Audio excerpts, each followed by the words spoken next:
Hello and welcome to Authors Revealed. I'm Natalie Vitale.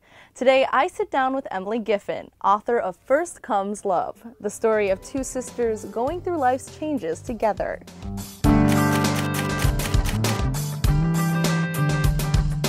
So thanks for coming out to Anderson's. Absolutely. Thank you for having me. It's my hometown bookstore. Exactly. So extra special visit this tonight. Definitely. So tell me about First Comes Love. Where did the story come from? Sure. Well, First Comes Love is about two sisters, both in their late 30s, and both reach this point in their life, a crossroads, where they're really asking themselves, am I living the life that I'm meant to be living? And I think the reason that they're really reflecting upon their past is that they're approaching the 15-year anniversary of a family tragedy. So I think sometimes those benchmarks or anniversaries or big birthdays cause us to reflect in the way that Josie and Meredith do.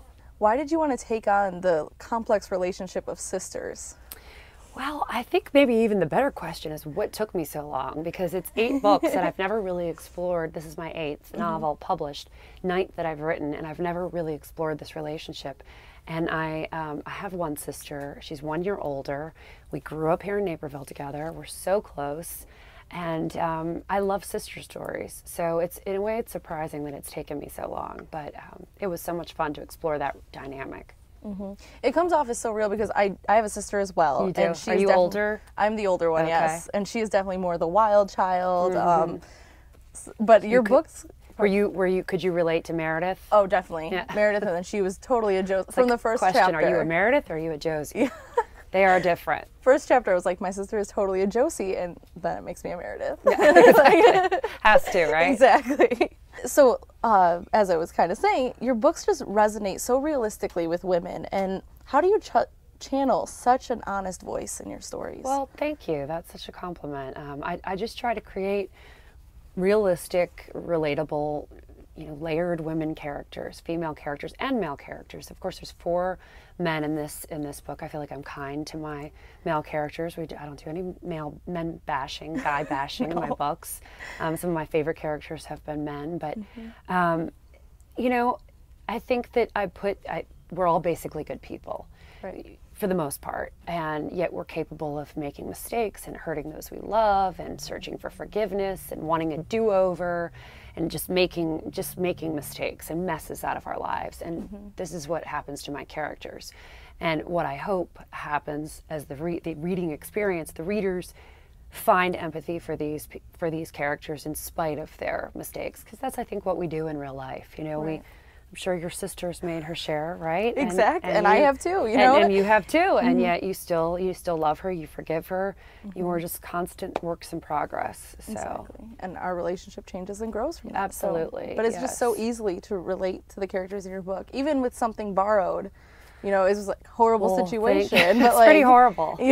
But you could see how it happened through the character development. So. Well, thank you. That's very complimentary. It was interesting to me that people had an easier time accepting, in something borrowed, the ultimate taboo of a woman falling in love with her best friend's fiance, which is like, that's months before they're getting married. Right. There's a ring on it, like they're getting married, and they had an easier time forgiving that transgression than they did in my last book, The One and Only, which was about a girl falling in love with a much older man and a family friend. So I find it surprising what reader judgment will be. But ultimately, I would rather my readers feel something, even if it's judgment, than just, a shrug and go on with it. Exactly. Right. I want that emotion. And that's what makes you stand out from other chick lit. It's smart, it's emotional, it's realistic, and so I think that's why so many readers just love your books. Well, thank you. Of course. What do you hope? You kind of mentioned empathy and things like that, but what do you hope readers really get out of your stories? That's a great question, and it's one that I always wondered as I was reading books. And I still read books to other authors, to other writers, sit down with that message in mind. And for me, I absolutely don't. I sit down with the predicament and characters, and the characters drive the story and the plot, and then they end up in places that I never anticipated. So I really am surprised with where they end up and with what the message is that's revealed to me, the themes that emerge to me. And for this one, which I didn't really see coming completely, it was this whole idea of which I very much believe in, but this idea of taking control of your life, we find ourselves, we map out our life in a lot of ways, our lives at an age, often in our 20s, early 30s. You want to be here in your job, you want to have this kind of relationship, you want this number of children. And for many of us, men and women, but obviously I write with more of a focus towards women, Right. we find ourselves in different places. And I think for Josie and for Meredith and for friends that I have and for myself, it's very much about recontrolling that. You might not be able to script it perfectly, but you can make decisions. You're in control ultimately, whether it's to have a baby alone or, rather than searching for the one, this romantic notion of what life should look like. Yeah. I would say that's my other books have been more about finding the one and finding that relationship, and this book is more about just finding your way in life. Exactly. And it's something women are always dealing with, especially with all For these. sure, with the time limits involved. It's Exactly. so not fair, is it? Exactly. So you mentioned being hometown, coming back. Yes. What's it like to come to Naperville and really share your passion with the people here? Well, the wonderful thing is, not only coming back to Naperville, my hometown, which I'd want to do anyway, but to come to such a fabulous, Anderson's bookshop, such a wonderful, independent, nationally reputation. All my author friends have heard of it. And so that's extra special. But this place means a lot to me. I mean, I think wherever we come of age, so to speak, Exactly. we graduate from high school, it has great significance beyond even the number of years we lived in a place. And I love Naperville, and I love Anderson, so I'm very honored to be back, and I can't wait to see some familiar faces. So where did you go to high school? I went to Naperville North. Go Huskies! Shout out. Did you go to high school here? I did. I went to Aniqua. Oh, okay. So it was It's a fancy school now. Yeah. well, now it's Mattia. They have another high school here. They do. So See, I'm old school. Yeah, Quite you're the literally. old school. Quite literally. Go Huskies. That's awesome. So, kind of getting back to these big life decisions women have, you made a pretty big career change for yourself, starting off as a lawyer and then choosing to become a writer. What advice do you have for people in that similar position where they want to take that leap of faith? Right. Well, the spin often is in interviews, oh, you left your job as a lawyer and pursued your dream of writing, which is the truth. But when you're so thoroughly miserable, as I was as an attorney, you don't really get as much credit, I think. I think it's much tougher to leave a situation that feels comfortable enough, a relationship that's good enough, a job that you don't loathe, as I did, but that you just don't feel that happy in. Right. And so I think it's just about being sort of present and really asking yourself, is this the path I want to be on? And I can change it if it's not. And whether you're motivated by sheer misery as I was, or just that feeling of incompletion, I think it's so important to take constant stock of our decisions, our choices, and really be active rather than passive. Because the years can quickly become decades, boy. Right. You wouldn't know anything about that, but just watch. Just wait. Just wait. So did you always want to become a writer? I did. I mean, since the earliest that I can remember, since loving books, even really before I could write very well, I said I want to do this someday. I know in the first grade I said I want to be an author, because we had like a career day where we all had to pick what we wanted. And Exactly. so first grade was I was on record, but I think I fell into that trap of. I wouldn't necessarily even call it a trap, because I think law school is a wonderful path, and you can never regret an education, and you can never regret really a mistake. I think you learn from your mistakes, but it was that peculiar lawyer trap of either being afraid to pursue what it is you want to pursue or not being sure of what you wanted to pursue. But how often do you meet lawyers who say, I used to practice law? Right. You don't meet people who say, I used to practice medicine. If you go to med school, you want to be a doctor. Exactly. You go to law school, it's like, I'm not really sure here. So that's what happened to me. And then I finally paid off my law school loans, which took about 5 years, and just found the courage to say, I'm going to try this. Yeah. And I think one other little piece of advice that is in that vein is don't fear failure. I had written a book as a lawyer. It was rejected by all the publishers I submitted it to. And I decided I was going to write again. And everyone knew I was leaving my law firm job to go write. And I was very aware that I might have to come back a year later and say, didn't work out again. And that was a risk I was willing to take. I think you know, go for it, try it. Right. If it doesn't work out the way you wanted it to, something else will come from it. So I do very much believe in that. It's so important not to be afraid of failure. Yes. And to really just go for things. I totally believe that. Definitely. If you know, in college, I didn't take Maya Angelou's class. She taught at Wake Forest because I heard she was a really hard grader and I had a 4.0. That's a perfect example. Yeah. What a fool. Right. Like, get a B or a C and take Maya Angelou's exactly. class. Just sit there. That is a life regret. It's the mistakes. You more regret the things you didn't do than the ones that you did do. Exactly. In other words, Gosh, this is like a therapy session. Yeah, it is. We're getting deep here. Yes, we are. Secrets shared in Naperville. That's what happens when you come back to your hometown. Right. It Things all come comes up. out.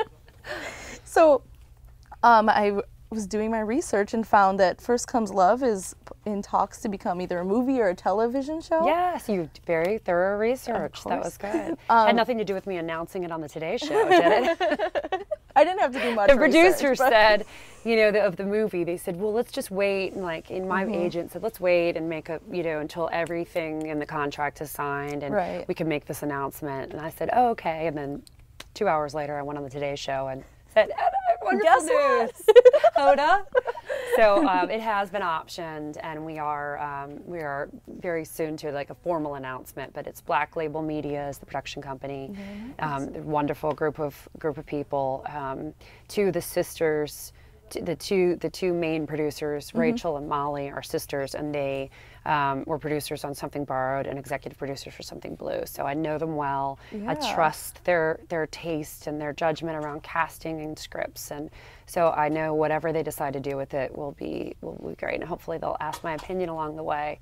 But yeah, I look forward to that. So. Congratulations. That's so exciting. Thanks. It's such a cool, Well, you never know when these things are optioned. It can take forever, as Something Blue has, and it can just go away altogether. So I try not to focus on that. I try to really focus on writing books and my readers, and that's my profession, that's my passion. But when the movie and TV stuff happens, it's thrilling. It's a little more fun than, writing books in your sweats in your office. Exactly. It's a little bit more glamorous being on a movie set, I'd imagine. For sure. But what is that like to see your characters and like these words that you've come up with in these storylines just be portrayed on a big screen in front of you? For me, it was really a wonderfully satisfying experience. It was, it was surreal and it was wonderful, and I was so happy I was so prepared. Maybe it was that I kept my expectations relatively low. I was told to, it's gonna drive you crazy. And there were things that I would have changed. I didn't like how Ethan professed his love to Rachel in the movie, because in the book he didn't, and other things I didn't mind that they changed. But to me, like the integrity of the male-female friendship was something that I guarded for Rachel and Ethan. But it was, other than that small detail, which was only like a 2-minute scene, I was just happy with it. So it was really a lot of fun. That's good, because Did you like it? Oh, I loved it. Yeah. Let's get back to the hometown. Okay. Coming back, what are some things that you have to do when you're back in Chicago, Naperville? What do you love to do out here? Really, I'm sad to say that I only come here in the context of a bookstore now because my parents have left. Right. So I'm typically only here for that 24-hour, 48 hours. So it's books, and more books when I'm here. It's very Anderson's focused, but hey, nothing wrong with that. I love going into the city, and I love Chicago. I love the whole vibe. I love Naperville. So it's usually kind of spontaneous. Grab a drink on Jefferson Street here after the signing. That sort of thing. Very nice. So I was reading your website again while I was doing all this research. I need to update that thing. Oh, well, it says on there that you would be a professional baby name consultant if you were not an author.